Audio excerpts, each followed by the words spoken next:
मला वाटतं सगळ्या तालुक्यामध्ये बैठका सुरू आहेत. काल तुम्ही पाचोऱ्याला बघितलं असेल, त्या ठिकाणी किशोरप्पा होते, त्यांचे कार्यकर्ते होते, आमचे आमदार होते, मंगेशदादा होते, म्हणजे आमचे सगळे कार्यकर्ते होते, खासदार उमेदवार होते आमचे वाघ, आमच्या स्मिताताई, सगळेजण त्या ठिकाणी होते. थोडाफार प्रत्येकाच्या मनामध्ये किंतु परंतु आहे. आता त्यांचेच पालकमंत्री या ठिकाणी आहेत. पालकमंत्री मी पण नाही की नाराज असण्याचं कारणच नाही, का निधी मिळाला नाही, का वाटप झालं नाही, का हे झालं नाही. मला वाटतं पण थोडेफार अंतर्गत पक्षामध्ये सगळ्यात आम्ही आता वेगवेगळेच होतो 2.5 वर्ष, त्यामुळे थोडेफार वाद सगळीकडे किरकोळ वाद आहेत आणि ते राज्यभर आहेत, मी असं म्हणत नाही. पण मला असं वाटतं की एकदा तर सगळ्यातून तिकीट वाटप झालं आणि नेतृत्वाने ठरवलं तर आम्ही सगळे संघटितपणे लढणार आहोत, एकत्रितपणे लढणार आहोत.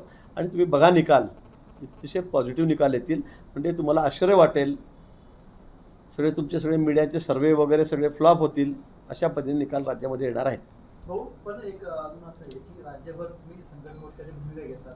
सातारा असेल, माढा असेल, नाशिक असे सगळे राज्यात तुम्ही बऱ्याचशा गोष्टी करतात. पण असं वाटत नाही की जळगाव जिल्ह्यात दोघं मतदारसंघ दुर्लक्ष होतं जनरली तुमचं? तुम्हाला मागच्या वेळेचा आमचं 4 आणि 4.5 लाखाच्याकडे दोन्हीकडचे होते. रावेर 4 लाख आणि इकडे आम्ही 4.5 लाख. तुम्हाला पुन्हा सांगतो की त्याच्या पुढे आम्ही नाही गेलो तर मग मला म्हणा की तुमचं दुर्लक्ष झालं म्हणून. आता आम्ही सांगतो आम्ही त्याच्या पुढे जाऊ. मतदार तयार आहेत, सगळ्यांना वाटतं आहे की केव्हा एकदा मतदान होईल, आम्ही केव्हा कमळाचं बटन दाबू म्हणून, किंवा मोदींना पंतप्रधान करू. सगळ्यांचं लक्ष एकच आहे आता. त्यामुळे दुर्लक्ष आहे का लक्ष आहे हे तुम्हाला मतदानाचं मताधिक्य बघितल्यावर तुम्हाला निकाल लागल्यावर कळेल. सांगणार येतं त्यांना कळेल. मी असं म्हणणार नाही कोणाचं भविष्य काय, कोणाचं भविष्य कुठे उजळू शकतं, काय होऊ शकतं, पण आता ते कालांतराने कळेल. दोघांनी आपला विश्वासघात केला असं वाटतं ना? नाही, मी कोणाला म्हणणार नाही माझा विश्वासघात झाल्यावर म्हणून. मी पक्षाचा कार्यकर्ता आहे, माझा काही वैयक्तिक काही प्रॉपर्टी नाही इथे कुठली. पण पक्षाने त्यांना एवढ्या मोठ्या पदावर दिल्यानंतर, म्हणजे खरंच सांगतो मी, अनेक लोकांचे आयुष्य चालले गेलेत, चांगल्या लोकांचे मोठे, पण त्यांना आमदार नाही होता आलं. खासदार तर फार दूर राहिलं. हे खासदारही झालेत, खासदारही झालेत. पक्षात नवीन आल्याबरोबर अजून काय पाहिजे होतं, थोडे थांबले असते. विधानसभा समोर होती, काही झालं असतं. MLC होती, काही करता आलं असतं.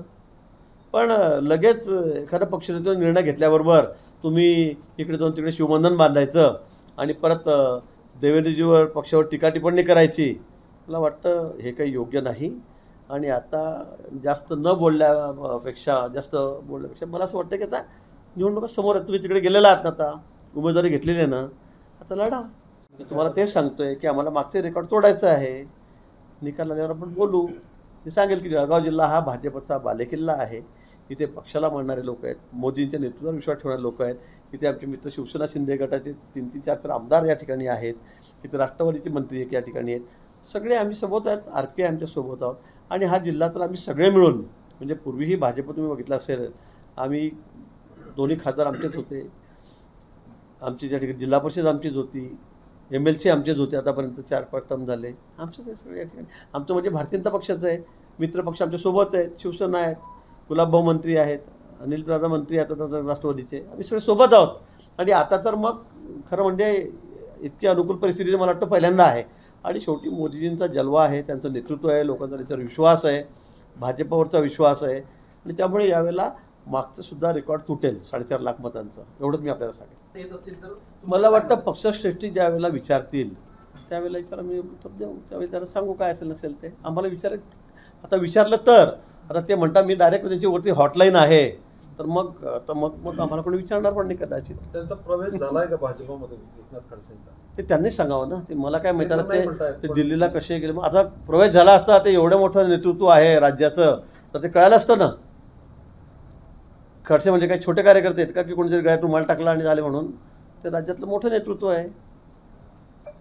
इंग्रजी वृत्तपत्राने की नड्डाचे राष्ट्रीय अध्यक्ष असतील, मेसेज आला तर खडसे यायला इच्छुक, तर आपलं काय मत आहे?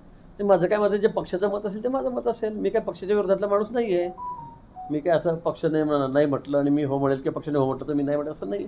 पक्ष जर ठरवत असेल तर मला तिथे काही विरोध करण्याचा, आमच्याकडे काही पद्धती आहेत. आमचा पक्ष हा शिस्तीत चालणारा पक्ष आहे. आमचा इतर पक्षांसारखा नाही. कोणी काही उठाव कोणावर बोलावं, कोणावर टीका करावी. इथे नाना पटोलेबद्दल त्यांचेच लोक काय काय बोलत आहेत, राष्ट्रवादीबद्दल, शरद पवार गटाबद्दल काय काय चाललेलं आहे, उभाठाचं काय काय चाललं की सोडून पळत आहेत लोक. आमच्याकडे तसं नाही आहे. आमच्याकडे, आणि मी तर सुरुवातीपासूनचा जुना कार्यकर्ता आहे, त्यामुळे पक्षाने जर ठरवलं तर त्यात आम्हाला काही ऑपरेशन करण्याचं कारण नाही कुठे काही. मंगेश दादांनी एक वक्तव्य केलंय की ते जर आले तर बूथ प्रमुखापेक्षा ज्युनियर ते असतील. मला काही माहिती नाही वाटतं काय कोण म्हणलं मंगेशदादा म्हटले खडसे जर आता भाजपमध्ये आले तर ते ज्युनियर असतील आमच्या बूथ प्रमुखाला ज्युनियर असतील. नाही ते मी माहिती का तुम्हाला काय ऐकलं नाही मी असं काही म्हटलं म्हणून ते. तेव्हा दिवसभर सुजय विखे पाटील एक ट्रोल होत आहेत. सुजय विखे पाटलांनी आज निलेश लंकेंवर टीका करताना बोललंय की निलेश लंकेंना माझ्यासारखी इंग्रजी हिंदी भाषा बोलता येत नाही, जर त्यांना जर इंग्रजी भाषा बोलता आली तर मी अर्ज भरणार नाही असं म्हटलंय. त्याच्यावरून ते ट्रोल होत आहेत दिवसभर सोशल मीडियावर. तुमचं काय मत आहे? हे मी खरंच ते ऐकलं नाही काय कोण काय म्हटलं तर मी आज दिवसभर दौऱ्यामध्ये होतो. मी नेमकं ऐकतो आणि मग तुम्हाला प्रतिक्रिया देतो. केवळ इंग्रजी येत नाही म्हणून कोणाच्या क्षमतेवर प्रश्नाचे उपस्थित करणं योग्य वाटतं का तुम्हाला? नाही असं काही नाही आहे काय इंग्रजी सगळ्यांनाच आलं पाहिजे असं कुठे कंपल्शन आहे. आता विधानसभेत लोकसभेत तसं नाही आहे. पण नेमकं सुजय विखे पाटील काय म्हणले हे मला बघावं लागेल. त्याचा आधार काय होता कुठल्या बेसवर म्हणाले हे मला बघावं लागेल मगच मी प्रतिक्रिया देईन. अशी काय परिस्थिती आली की म्हणजे आता परत मुद्द्यावर पहिला करण पवार आपले खूप जवळचे होते, त्यांना जावं लागलं. नेमकं काय अशी परिस्थिती होती? खास करून त्यांना मंगेश चव्हाणवर नाराज, तुमच्यावर सुद्धा नाराजी नाही त्यांची. गिरीश महाजनची नाराजी नाही, पण मात्र काही प्रवृत्ती आहे त्यांच्यावर आमची नाराजी असते. कारण काय आता त्यांना नगराध्यक्ष झालेत, ते निवडून आलेत, पक्षाने त्यांना पूर्ण मदत केली. मी स्वतः त्यांच्या पाठीशी खंबीरपणे उभं होतो. झाले ना ते ज्यावेळेला चाळीसगावचे आपले आता खासदार उन्मेष पाटील ते पण त्यावेळेला आमदार झाले त्यावेळेला माझा आग्रह खूप होता त्यांना तिकीट. आपल्याला कल्पना आहे आपण त्यांना तिकीट द्यायला लावलं. त्यावेळेला आमचे तत्कालीन नेते होते खडसेसाहेब, त्यांचा विरोध होता, खूप खूप टोकाचा विरोध होता. दिला पण त्यांना तिकीट. पक्षाने तिकीट दिलं ना त्यांना. भारतीय जनता पक्षाने आमच्या नेतृत्वाने केंद्रीय त्यांना तिकीट दिलं, आमदार झाले. दुसऱ्यांदा अजून असं वाटलं की यांना खासदार करावं, आपण त्यांना खासदारही केलं नाही असं नाही आहे. आणि पक्षामध्ये जे लोक आहेत ते सगळे माझ्या जवळचेच आहेत, दूरचं कोणीच नाही आहे, त्याच्यामुळे याच्यावर नाराज आहे त्याच्यावर आहे कारण नको इथे मला असं वाटतं. पण मला वाटतं सबुरी, कारण गेल्यावेळी ज्यावेळेला आम्ही स्वतंत्र लढलो शिवसेना सोडून त्यावेळेला मी करण पवारांना म्हटलं होतं की तुम्ही आमदारकी लढा, आपण निवडून आणू तुम्हाला म्हणून. तरुण कार्यकर्ता, उमदा कार्यकर्ता वाटलं होतं. पण इथे मी पुन्हा सांगेल की इथे पक्ष सर्वस्व आहे. इथे असं नाही आमच्याकडे माणूस हा महत्त्वाचा नाही आमच्याकडे. आणि आपल्या जिल्ह्यामध्ये पाहिलं असेल जे मी म्हणणारे होते त्यांची आज अवस्था काय झालेली आहे. करण पवार तर नवीन आलेला कार्यकर्ता आहे, उन्मेष पाटील पण नवीन आलेला कार्यकर्ता आहे, 10 वर्ष झाले त्यांना येऊन. पण मी म्हणणारे जे जुने कार्यकर्ते आहेत, स्वयंभू नेते, त्यांची काय परिस्थिती झाली. नको नाही स्वीकारत इथे पक्षाला महत्त्व आहे, पार्टीला महत्त्व आहे. आमच्या अंगामध्ये अहमपणा आला की मग काय होतं हे आपण बघितलेलं आहे. म्हणून मला असं वाटतं की माझ्या जवळचे माझे सगळेच कार्यकर्ते, सगळे नेते माझ्या जवळचेच आहे. जिल्ह्यामध्ये काय, उत्तर महाराष्ट्रामध्ये काय, राज्यात काय, तो प्रश्न या ठिकाणी नाही आहे. पण मला वाटतं की त्यांनी एकदम तडकाफडक्याचा निर्णय करणं हे काही मला योग्य वाटलं नाही. थोडी श्रद्धा सबुरी त्यांनी ठेवायला पाहिजे होती, योग्य मूल्यमापन झालं असतं. ठाकरे गटात प्रवेश केल्यानंतर 1 तासापूर्वी मुंबई तकच्या स्टुडिओमध्ये त्यांची मुलाखत घेतली गेली. कोणाची? उन्मेष पाटलांची. उन्मेष पाटील त्यांच्या बोलताना मुलाखतीत असं म्हणाले की देवेंद्र फडणवीसांना चांडाळ चौकटीने घेतलं. आता ते ते काही बोलू शकतात. आता त्यांनी पक्ष सोडलेला आहे, आता ते काही बोलू शकतात. आता तुमचं तिकीट नाकारलं तर त्याची कारणं तुम्हाला माहीत आहे. ना का नाकारलं म्हणून, केंद्रीय नेतृत्वाने का नाकारलं. मी त्यांना वेळोवेळी समज पण दिली होती, त्यांच्याशी बोललोही होतो, त्याची चर्चा केली होती काही विषयावर. ते जर असं म्हणत असेल चांडा चौकडीने घेरलेलं आहे तर मला वाटतं की आपण आत्मपरीक्षण करण्याची गरज आहे. आपलं काय चुकलं म्हणून असं बोलून नाही चालणार. आमच्या नेत्यांवर तर ते असं म्हणत असेल चांडा चौकडीने घेरलं तर हे एवढं मोठं सगळं उभं राहिलेलं आहे, सगळं हे पक्ष आज आमचे सगळे निकाल येत आहेत, रिझल्ट येत आहेत एवढे पॉझिटिव्ह, तर त्याच्यामुळे येत आहेत का काहींच्यामुळे येत आहेत. म्हणजे मला वाटतं हे या बोलण्यामध्ये कुठले तथ्य नाही आहे. त्यांना तिकीट नाकारलं म्हणून त्यांनी काही बोलावं आणि त्याच्या कोणाच्या म्हणण्याला मी महत्त्व देत नाही. आता घोडा मैदान समोर आहे, तुम्ही म्हणतायत ना, आता तुम्ही घोडा मैदान समोर आहे तर तुम्ही विरोधात आहात ना, आता तुम्ही लढा आणि दाखवा लोक जनता तुम्ही कोणाच्या पाठीशी आहे म्हणून, तुमच्या पाठीशी किती आहे म्हणून.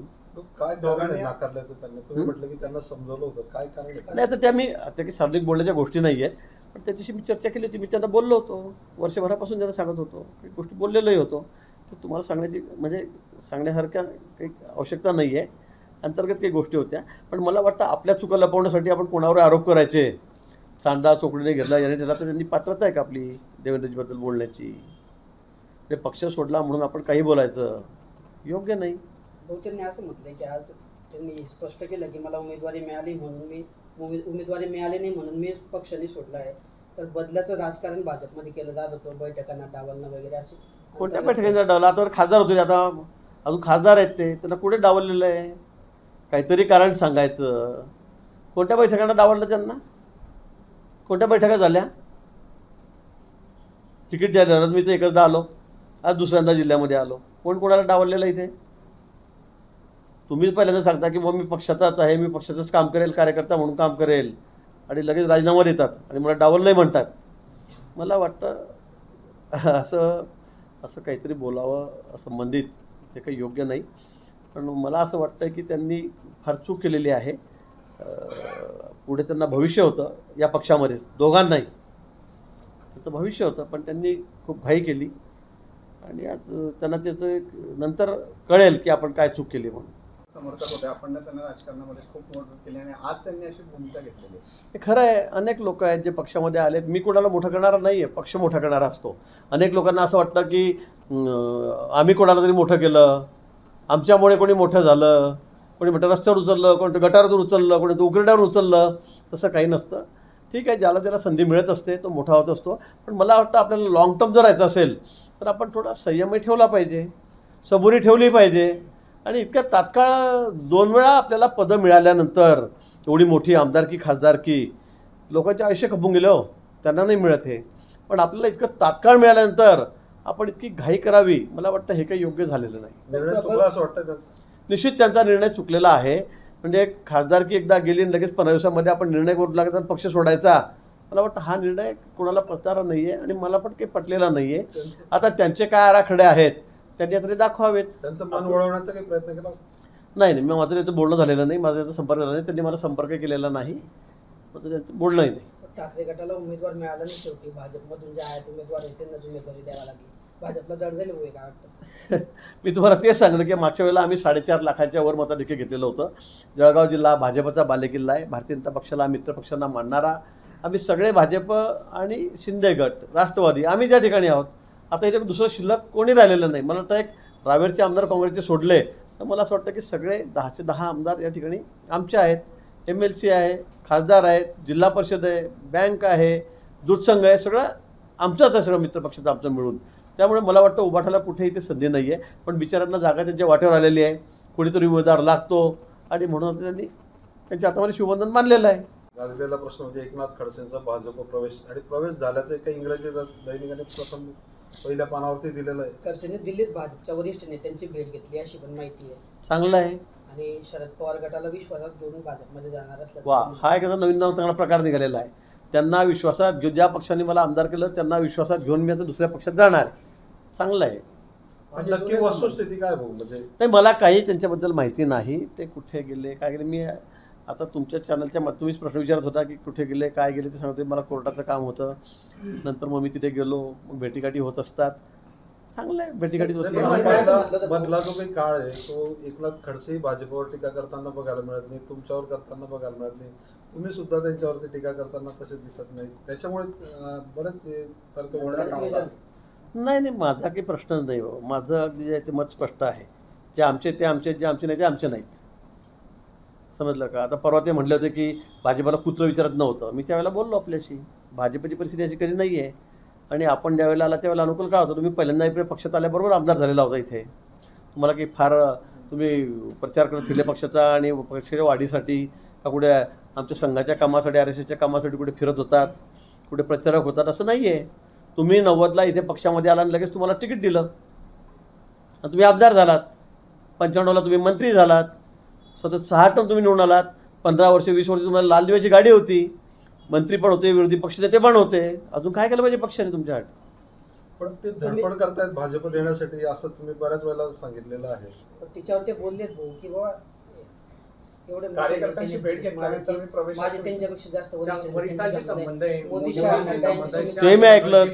त्यांनी सांगितलं की माझे माननीय पंतप्रधान मोदीजींशी संबंध आहेत, माझे अमित भाईशी संबंध आहे, माझे नड्डाजी संबंध आहेत, माझे सगळ्यांशी संबंध आहेत वरती. मला खाली विचारायची गरज नाही. म्हणजे शुभेच्छा आहेत. आणि मग त्यांचे जर एवढे संबंध होते तर एवढे वाईट दिवस त्यांना का आले? माझा हाही प्रश्न आहे त्यांना. भाऊ जर ते भाजपात आले, त्यांना जर सगळे ओळखतात, त्यांचं एवढं सगळ्यांची परिचय आहे, मला यांना विचारायची गरज नाही म्हणतायत, तर मग मला प्रश्न त्यांना हाच आहे की बा तुमचे एवढे चांगले संबंध होते तर मग तुमच्यावर इतके अशी परिस्थिती आज का आली एवढी, ही जी तुमच्यावर परिस्थिती आली ती का आली? भाऊ पण जनरली असं जर बघितलं की जे म्हणताय की वरिष्ठ पातळीवर स्थानिक कार्यकर्त्यांशी बोलून म्हणजे जनरली नेते हो, काय सांगाल? खासदार उमेश पाटील शिवसेना उद्धव ठाकरे गटात सहभागी झालेले, भाजपला हा धक्का मानला जातोय, नक्की काय सांगाल? नाही, खासदार उमेश पाटील सुरुवातीला आमदार होते, नंतर त्यांना खासदारचं तिकीट दिलं, ते खासदार झाले आणि यावेळेला त्यांचं तिकीट नाकारण्यात आलं. पार्लमेंटरी बोर्डाचे काही वेगळे निकष असतील किंवा त्यांना काही वाटलं असेल सर्वेमध्ये आणि म्हणून त्यांचं तिकीट ते नाकारलं गेलं. पण त्यानंतर त्यांनी सांगितलं तर मी पक्षातच राहील, पक्षाशी एकनिष्ठ राहील, पक्षाने 2 वेळा मला पदं दिलीत. पण त्यांचं काय आता मन बदललं आणि ते आज उद्धव ठाकरे गटामध्ये, शिवसेनेमध्ये, त्या ठिकाणी त्यांच्या गटात गेले, उबाठामध्ये गेलेले आहेत. शुभेच्छा आहेत आमच्या त्यांना. नाराजी व्यक्त केली त्यांनी की डावलण्यात आलं, आत्मसन्मान मिळाला नाही. नाही, मला असं वाटतं की आता पार्लमेंटरी बोर्डाचा जो निर्णय आहे त्यांनी त्यांचं तिकीट नाकारलेला ही वस्तुस्थिती आहे. पण आता आपण पार्टीत आल्याबरोबर आपल्याला 2च महिन्यामध्ये आमदारकी मिळाली, नंतर लगेच खासदारकी मिळाली दुसऱ्यांदा. मला वाटतं अनेक वर्ष काम करणारे कार्यकर्ते पक्षामध्ये आहेत, ते बिचारे कामच करतायत. पण आपल्याला एवढे मोठे 2 मानाची पदं आमदारकी आणि खासदारकी मिळालेली होती. मला वाटतं त्यांनी आज वाट बघायला पाहिजे होती. परिणाम होईल असं वाटतं त्यांचं जाण्याचं? बघा, हा भारतीय जनता पक्ष हा कार्यकर्त्यांचा पक्ष आहे. इथे कोणाच्या गेल्याने राहिल्याने काही फरक पडत नाही. मी पुन्हा सांगेल की गेल्या वेळी आमची ही सीट 4.5 लाख मतांनी निवडून आलेली होती, विक्रमी मतांनी निवडून आलेली होती. 4.5 लाखाच्या वर मला वाटतं की 460 का 465 काही लाखाचं फरक या ठिकाणी होतं. यावेळेला ते रेकॉर्ड आम्हाला मोडायचं आहे. आणि जळगाव जिल्हा हा भाजपचा बालेकिल्ला आहे आणि मोदीजींना मानणार आहे, भारतीय जनता पक्षाला मानणारा आहे. मित्रपक्ष आम्ही मिळून सगळे या ठिकाणी आमदार आहोत, खासदार आहोत. इथे जळगाव जिल्ह्याच्या बाबतीमध्ये कुणाला शंका घेण्याचं कारणच नाही. दुसरा एक विषय, आता ते गेलेले आहेत, आता त्यांनी लढावं आणि निकालात लगेच कळेल. घोडा मैदान समोर आहे. उद्धव ठाकरे म्हणाले भाऊ की भाजप हा फक्त वापरून फेकून देण्याचा पक्ष आहे. उद्धवजींना मला वाटतं बोलण्याचा काही अधिकार नाही. त्यांनी आपली कबर स्वतःच खोदलेली आहे, स्वतःच खोदलेली आहे. मी त्यावेळेला बोललेलो होतो, तुम्ही ज्या वेळेला आमच्याशी गद्दारी केली, ज्या वेळेला मुख्यमंत्री आऊट घटकेचा राजा होण्याची तुम्ही तुम्हाला झालेली होती, तुम्ही अगदी छोट्याशा म्हणजे अल्पशा सुखासाठी तुम्ही कायमस्वरूपी आता तुम्ही दुःखात गेलेला आहात. आणि म्हणून तुम्ही स्वतःची कबर तुम्ही त्यावेळेला स्वतःच खोदली. तुम्ही आम्हाला सोडलं, युतीत आमच्यावर निवडून आलात आणि आता तुम्ही काही म्हटलं तर लोकांचा तुमच्यावर विश्वास नाही. आता निवडणुका समोर आहेत, त्या लढा आणि निकालातून तुम्ही दाखवा आणि जनताही दाखवेल की कोण खरं आहे कोण खोटं आहे म्हणून. एबीपी माझा, उघडा डोळे बघा नीट.